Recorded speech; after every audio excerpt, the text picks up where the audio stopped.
Hi, boys and girls. It's Mr. Monica again. We're going to continue today with our story of The Wizard of Oz by L. Frank Baum. Uh, Last time we read chapter 6. And in chapter 6, Dorothy and Toto, the Scarecrow, the Cowardly Lion, and the Tin Woodman uh, were walking through that dark, scary forest, and they came across some creatures called Kalidas. Now, in the movie, I don't remember anything called a Kalida. But in the story, the Kalidas were these animals that had bodies like bears and heads like tigers. So it sounds pretty terrifying. But they made it through the woods. They're okay. And chapter 7 is called The Poppy Field. I hope you enjoy it. The next morning, the Tin Woodman made a raft for crossing the river.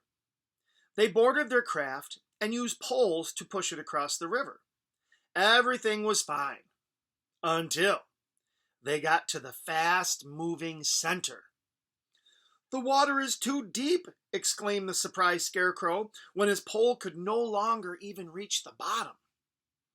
A swift current was sweeping their raft downstream, and the road of yellow bricks was getting farther and farther away. If they didn't get to the other side soon, the river would carry them into the lands ruled by the Wicked Witch of the West. She would make them all her slaves. Desperate, the Cowardly Lion jumped into the water, telling Dorothy to grab his tail. He swam as hard as he could toward the bank. He struggled for several minutes before he got free of the current and could pull the little raft into shallow water. They all breathed a sigh of relief, and the lion climbed back on board to rest, while the Tin Woodman and the Scarecrow pushed them the rest of the way to dry land. Here's a picture of the Cowardly Lion doing that.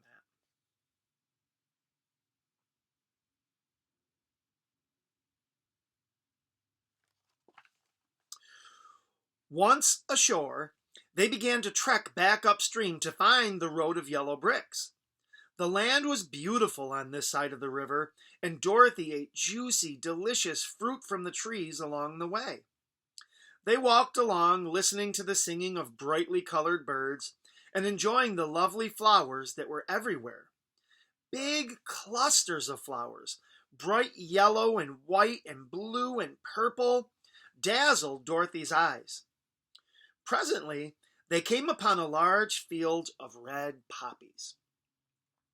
"They're so beautiful," sighed Dorothy. Her friends were worried, though, because they knew the secret of the poppies.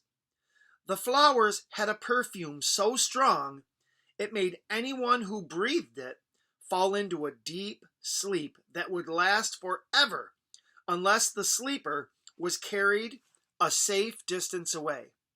But they had no choice. They had to cross the field. They made Dorothy run, but the field was too big. She fell down, asleep, with Toto in her arms. "Oh no!" cried the Tin Woodman, wringing his hands. "What shall we do?" When you're wringing your hands, my friends, it's where you're kind of worried and you're just twisting your hands all around. "I'm getting so sleepy myself," mumbled the Cowardly Lion with a big yawn. The Scarecrow and the Tin Woodman, who were not affected by the smell of the flowers, looked at each other in dismay. They didn't know what to do. "You'd better run ahead," the Scarecrow told the Cowardly Lion. "We can carry Dorothy and Toto, but you are too big for us. You must get out of here on your own." So the Cowardly Lion ran off as fast as he could. Do you think he's going to make it? I hope so.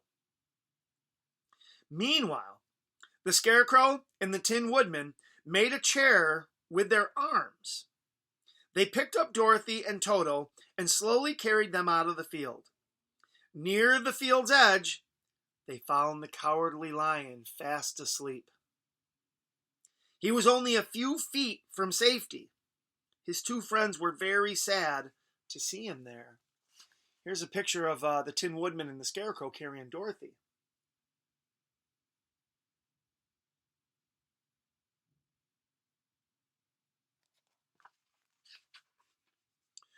"We can do nothing for him," said the Tin Woodman. "He is much too heavy for us to lift. We'll have to leave him here to sleep forever. I hope that he will dream that he found his courage." The Scarecrow had to agree. The two of them carried the slumbering Dorothy and her Toto well away from the field and their dear friend, the Cowardly Lion. I thought the Cowardly Lion would make it. I guess he didn't make it. Well, that's the end of chapter 7, my friends. Chapter 8 is called Queen of the Field Mice. I don't remember that in the movie either. I can't wait to see what that's about.